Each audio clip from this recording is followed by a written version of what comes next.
ఈ ఎంసెట్ లేదా ఎఫ్సెట్‌లో మంచి ర్యాంక్ రాని విద్యార్థులకు బెస్ట్ ఆల్టర్‌నేటివ్ సీఏసీఎంఏ కోర్సులు అడ్మిషన్‌లు జరుగుతున్నవి. జై శ్రీరామ్. నా పేరు మాధురి. మీరు చూస్తున్నది సుమన్ టీవీ నెట్వర్క్. ఈరోజు మనతో పాటు ఉన్నారు ప్రముఖ జ్యోతిష్య వాస్తు పండితులు బ్రహ్మశ్రీ గుండెపూడి సుధీర్ శర్మ గారు. నమస్కారం గురువు గారు. జయ శ్రీరామ్. శ్రీమాత్రే నమః. శ్రీ గురుభ్యో నమః. గురుగారు, మనుషులందరికీ కూడా ఏదో ఒక రకమైన సమస్యల్లో ఇరుక్కుంటూ ఉన్నారు. సో అలాంటి వాళ్ళందరికీ కూడా కామన్ గా ఒకటి చేస్తే ఇదే సొల్యూషన్ అని చెప్పదగేది ఏదైనా ఉందంటారా? మనకి మాసాలలో 4 మాసాలు చాలా ప్రధానమైనటువంటి మాసాలని మనం చాలాసార్లు చెప్పుకుంటుంటాను నాన్న. మావై, ఆషాఢం, మాఘం, కార్తీకం, వైశాఖం.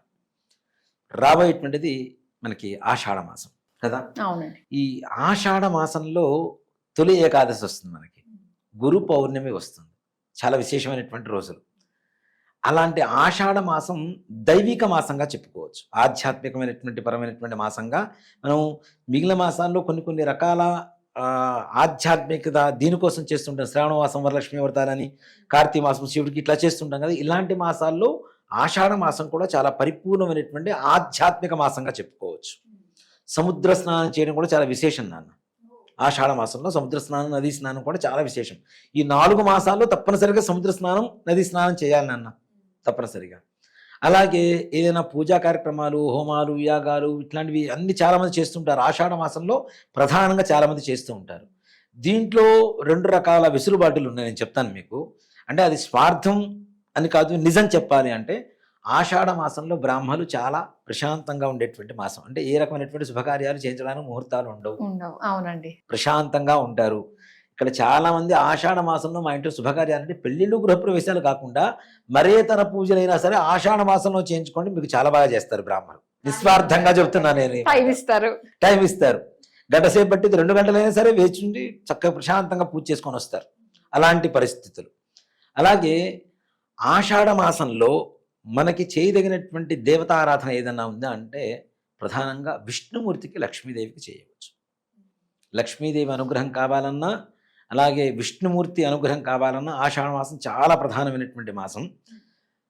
దీంట్లో మనకు ఉండేటువంటి కష్టాలు ఏంటన్నా, వివాహం కాకపోవటం, అయినా సఖ్యత లేకపోవటం, అయినా పిల్లలు పుట్టకపోవటం, పిల్లలు పుట్టిన హైపర్ యాక్టివ్ ఆటిజంతోనో ఉండిపోవటం, పుట్టిన పిల్లలు సరిగా చదువుకోలేకపోవటం, చదివింది వంట పట్టకపోవటం, లేదా దుర్వ్యసనాలు, దుస్నేహాలు పాలవ్వటం, తల్లిదండ్రుల మాట వినకపోవటం, అలాగే కోర్టు వ్యవహారాలు, అలాగే భూత ప్రేత పిశాచ బాధలు, అలాగే ప్రయోగ బాధలు, శత్రు బాధలు, జలసీలు. అంటే ఎదురువాడు మన మీద ఎంతసేపు కొంచెం బాగున్నామంటే జలసి పడిపోతుంటాడు.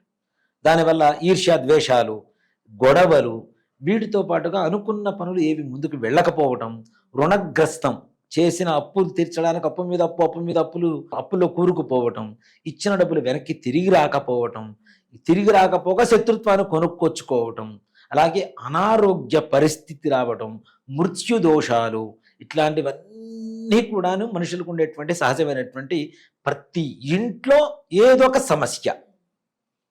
ఆడపిల్లలు, మగపిల్లలు పెళ్లి చేసుకోమని మొండికి పట్టడం, ఇట్లాంటివన్నీ కూడా ప్రధానంగా ఉండేటువంటి సమస్యలు. ఇలాంటి వాటి అన్నిటికీ కారణం అంటే ఇలాంటి దోషాలు పోయి మనకి ఏదైనా మంచి అనుగ్రహం కలగాలి, తొందరగా పనులు అవ్వాలి అనుకున్న ఈ సంకల్పంలో ఏ సంకల్పమైనా పూర్తి కావాలి అనుకునేటువంటి వాళ్ళకి మంచి తరుణోపాయం ఏంటి అంటే మహాలక్ష్మిని, సుదర్శన మూర్తిని పూజ చేయటం, ఆరాధన చేయడం అనేటువంటిది చాలా విశేషం. సో ఇలాంటి సమస్యలతో బాధపడుతున్న వాళ్ళకి మరి చేసుకోదగింది ఎప్పుడు అంటారు? నిజంగా చెప్పాలి అంటే ఆషాఢ మాసం మనకి జూన్ 26వ తారీఖు నుంచి ప్రారంభం అవుతుంది నాన్న. ఈ 26వ తారీఖు నుంచి 10 రోజుల పాటు దాదాపు వారాహి నవరాత్రులు. ఈ వీడియో వేరే చేద్దాం మనం తప్పనిసరిగా, వారాహి నవరాత్రుల గురించి ఉండేటువంటి ప్రత్యేకత అనేది. ఈ వారాహి నవరాత్రులలో 6వ రోజు షష్ఠి వస్తుంది. షష్ఠి మంగళవారం అవుతుంది మనకి. ఇక్కడ నేను తీసుకున్నటువంటి రోజున భగవంతుడు అనుగ్రహం అంటే కొన్ని సంకల్పాలు జరుగుతున్నాయి. ఆ సంకల్పాలు మనం చేసామని మనం అనుకుంటాం, కాలర్ ఎగరేస్తున్నాం, నేను చేస్తున్నానని. మనం చేస్తే మామూలుగా ఉంటుంది, భగవంతుడు సంకల్పం చేస్తే దాని సంకల్పం చాలా విశేషంగా ఉంటుంది నాన్న. మేము అసలు ఒక యాగాన్ని చేద్దామని చెప్పి సంకల్పం చేసుకున్నాం. అనుకున్నది 2వ తారీఖు నుంచి 6వ తారీఖు వరకు చేద్దాం, జూలైలో అనుకున్నా నేను. అది అసలు మొత్తం సంకల్పం రాసేసుకున్నాం, పాంప్లెట్ రాసేసుకున్నా, రెడీ చేసేసి పెట్టేసుకున్నా. ఎందుకో భగవంతుడు వెనక్కి లాగుతున్నాడు. ఈ డేట్స్ వద్దు, ఈ డేట్స్ వద్దు, ఈ డేట్స్ వద్దు అన్నట్టుగా సంకల్పం జరుగుతుంది. సరే దాన్ని ఒక రోజు ముందుకు జరిపితే దేవుడు ఏమంటాడో చూద్దామని చెప్పి 1వ తారీఖు నుంచి 5వ తారీఖు వరకు చేద్దాం అనుకున్నాను. ఓకే. అని పంచాంగం ఒక్కసారి ఓపెన్ చేస్తేనన్నా షష్ఠి మంగళవారం సుబ్రహ్మణ్యేశ్వర స్వామి వారికి చాలా ప్రీతికరమైనటువంటి రోజు. షష్ఠి తిథి ఆయనకి ఇష్టమైనటువంటిదే, జన్మతిథి. మంగళవారం ఆయనకి ఇష్టమైనటువంటి వారం కదా, రెండు కలిసి వచ్చినటువంటి వారం. ఆ రోజు ప్రారంభమవుతుంది. మంగళవారాన్ని మన సంస్కృతంలో ఏమంటాం? జయవారం అంటాం కదా. కార్యం దిగ్విజయంగా పూర్తి అవుతుందిరా, నువ్వు బుధవారం కాదు మంగళవారమే ప్రారంభం చేయరా అని చెప్పి స్వామివారి సంకల్పం చేయించారు. అందులోనూ 5వ తారీఖు పూర్ణాహుతి కార్యక్రమం ఒక యాగానికి. ఈ 5వ తారీఖు పూర్ణాహుతి జరిగేటువంటి సమయానికి శనివారం కలిసి వచ్చింది. ఓకే. అలాగే దశమి కలిసి వచ్చింది. దశమి అంటే విజయానికి ప్రతీక. మనం విజయదశమి చేస్తాం కదా దసరాలో, దశమి తిథి విజయానికి ప్రతీక.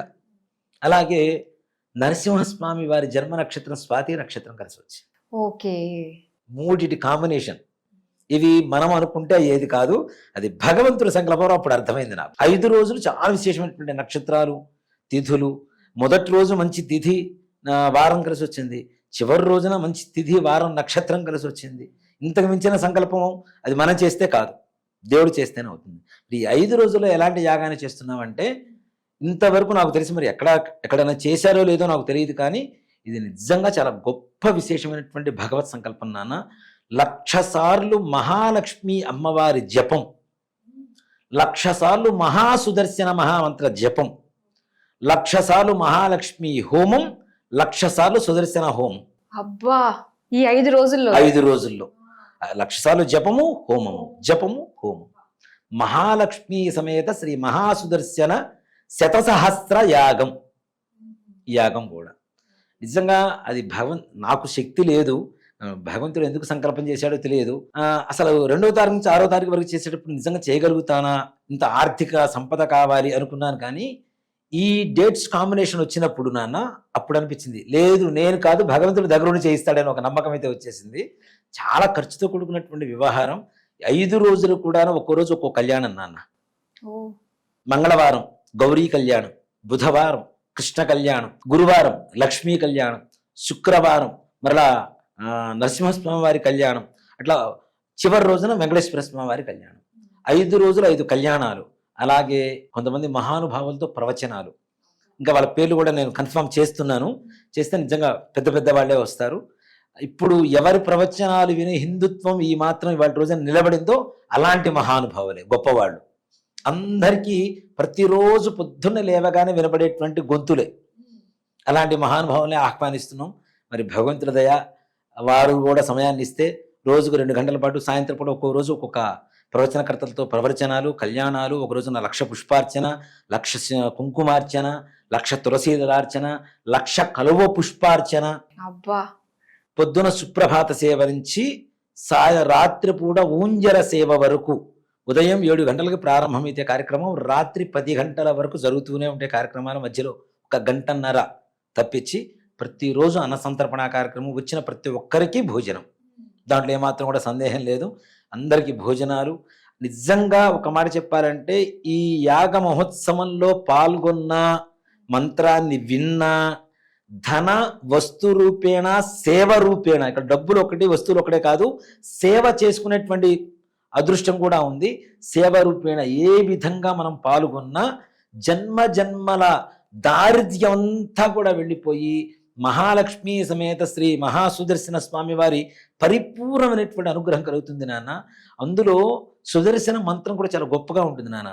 ఓం క్లీం కృష్ణాయ గోవిందాయ గోపీజన వల్లభాయ పరాయ పరమ పురుషాయ పరమాత్మనే పరకర్మ మంత్ర యంత్ర తంత్ర ఔషధ అస్త్ర శస్త్రాన్ని సంహర మృత్యోర్మోచయ మోచయ. ఓం నమో భగవతే మహాసుదర్శనాయ దీప్త్రే జ్వాలాపరీధాయ సర్వదిక్షోభణహరాయ హుం ఫడ్ బ్రహ్మణే పరజ్యోతిషే స్వాహ. దాంట్లో ఉన్నవన్నీ పరకర్మ మంత్ర యంత్ర తంత్రాలు, మనకు ఉండేటువంటి మృత్యు దోషాలు, అలక్ష్మీ దోషాలు అన్నీ వెళ్ళిపోతున్నాయి. అలాగే మహాలక్ష్మి మంత్ర జపంతో సహా చేస్తున్నాం. ఇప్పుడు విష్ణుమూర్తిని ఒక్కనే పిలిస్తే బాధేస్తుంటుంది కదా లక్ష్మీదేవికి, కాబట్టి మహాలక్ష్మి సమేతంగా సుదర్శన యాగం చేస్తున్నాం. కాబట్టి మహాలక్ష్మి అనుగ్రహం కలిగితే ధనం మూలం ఇదం జగదు, డబ్బు లేకుండా ఇవాళ రోజున ఏం చేయలేనటువంటి పరిస్థితి. యాగం చేయాలన్నా డబ్బులు కావాల్సిందే. కదా. అవును. యాగంలో పాల్గొనాలన్నా డబ్బులు కావాల్సింది, ఏ పని చేయాలన్నా డబ్బు లేకుండా ఏమీ చేయలేకపోతున్నాం. కాబట్టి అలాంటి లక్ష్మీదేవి అనుగ్రహం ఒక్కటే చెప్తున్నాను, ఇదే యాగం ఎవరికి వారు ఇంట్లో చేయించుకుంటే కనీసం ₹1,00,00,000 ఖర్చు వస్తుంది నాన్న. బా. ₹1,00,00,000 పైనే ఖర్చు వస్తుంది గ్యారంటీగా. ఏది మన ఇంటి వరకు మన సంబంధించినటువంటి వాళ్ళ వరకు భోజనాలు పెట్టుకుంటే. ఇక్కడ అశేష జనసంఖ్యాకం, ఎవ్వరిని వద్దనేది లేదు, కాదనేది లేదు. ఎవ్వరైనా రావచ్చు, సేవ చేసుకోవచ్చు, భోజనం చేయవచ్చు, స్వామివారి ప్రసాదం ఇది స్వీకరించవచ్చు. మహా అదృష్టం కదండి అసలు దాంట్లో ప్రతి ఎవరిని ఒక్కరు. కూడా ఆపేదేం లేదు.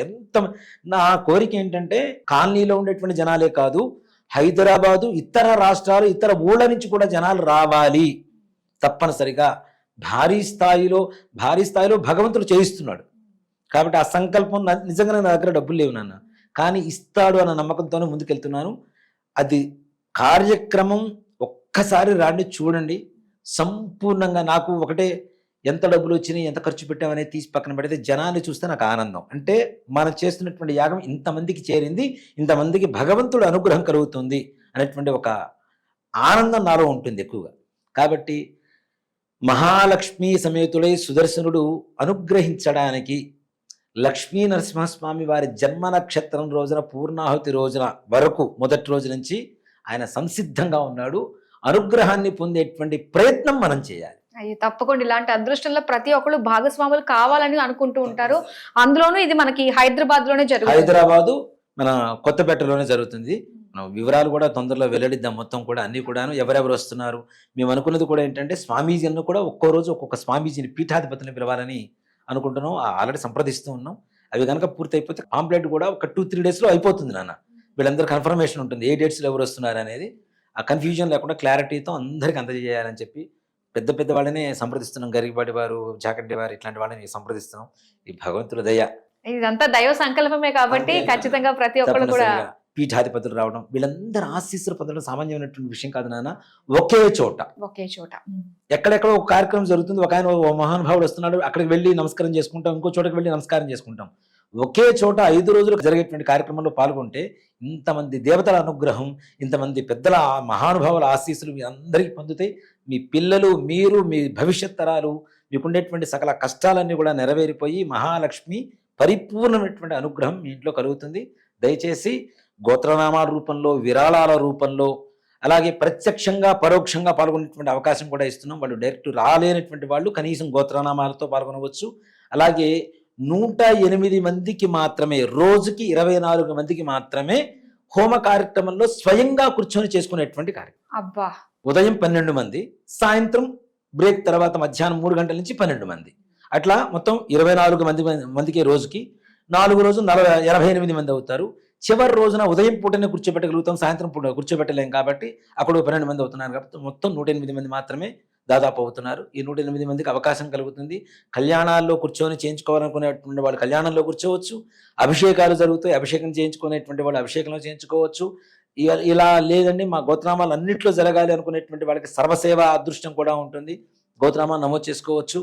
దీంట్లో నిజంగా ఖర్చు అంటే నాన్న, నేను వేసుకున్న ఎస్టిమేషన్ అయితే కనీసం 35 lakhs నాన్న. 35 lakhsది నేను ఖర్చు పెట్టి మనం చేస్తున్నాము ఇక్కడ మీ అందరి సహాయ సహకారాలతో. అంటే అది ₹1,00,00,000 జరిగితే ఎలా ఉంటుందో అలా చేయగలుగుతాం. ఇందాక చెప్పే కదా, మీ ఇంట్లో చేసుకుంటే ₹1,00,00,000 అవుతుంది. అది మిత సంఖ్యతో. మన దగ్గర అపరిమితమైనటువంటి సంఖ్యతో 35 లక్షలు ₹1,00,00,000 చేసేంత యాగాన్ని మనం తప్పనిసరిగా చేయవచ్చు. ఎందుకంటే అన్ని దాంట్లో ఉండేటువంటి అన్ని మాకు తెలిసినవే కదా నాన్న. ఎక్కడ ఏది తక్కువ దొరుకుతుంది, ఏ వస్తువు ఏం జరుగుతుంది, ఎలా ఉపయోగించుకోవచ్చు అనేది మాకు తెలిసిన విషయమే. కాబట్టి మన ఆధ్వర్యంలో జరిగేటప్పుడు తప్పనిసరిగా కాస్త ఘనంగా చేసుకోవచ్చు. దాంట్లో ఏది రూపాయి మిగిల్చుకోవాలన్న ఆలోచనతో చేయడం లేదు.